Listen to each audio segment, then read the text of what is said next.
Good evening, everybody. I'm Pierre Roberge, the Daily Trader. It is March 11th, and we are going to take a look at Tesla stock from a technical analysis perspective. My goal in doing these videos is to help you understand how you can use technical analysis to make better trading and investing decisions. But I am not a financial advisor, so please do your own research and make your own decisions. What is happening today? So Tesla down $42.95. That's 5.12% down. Post-market, we are up 25 cents. Let's look at this disaster on the chart. So big red candle that went through our support at 800 and 805. Is that right? Yeah, 800 and 805 just went through those two support. Someone commented that he had drawn this support line here, which is a very valid line from the bottom of the candle on February 24th. Also touching this March 8th, and look at how we came very close to this, to the low of this candle. So this was a nice catch here. So thank you. If I look at the VIX is coming down, so things should be going a little bit better. In terms of the 10-year yield, this is increasing. The 2-year yield is also increasing, so maybe this is what is having an impact.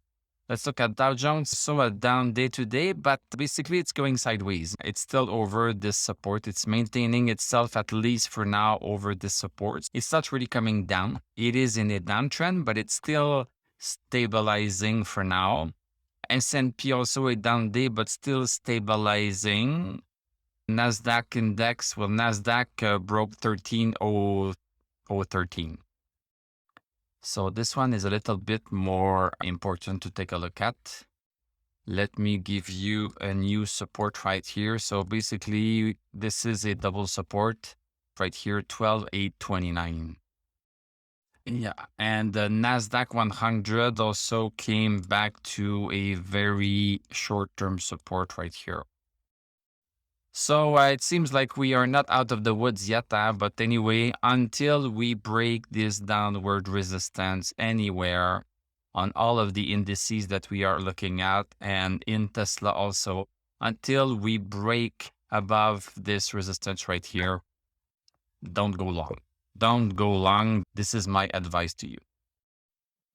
Let's look at the 1-hour chart for fun. So first hour of the day, yeah, we opened higher than yesterday.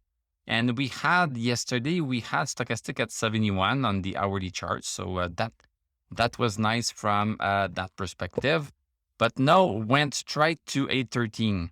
813 support, 813 is support that we are looking at. Went straight there and then bounced a little bit and then crushed it. Then tried to hang on to 805 right here. So 805 is a really important resistance now, even more important than 800, because we are cutting through 800 here with these candles, but we are not cutting through 805. So 805, 805, 805. Now 800 here was used a little bit, and we closed at 795, as I mentioned, with a longer wick at the top, showing us that the candle suffered from the deadly disease of selling pressure.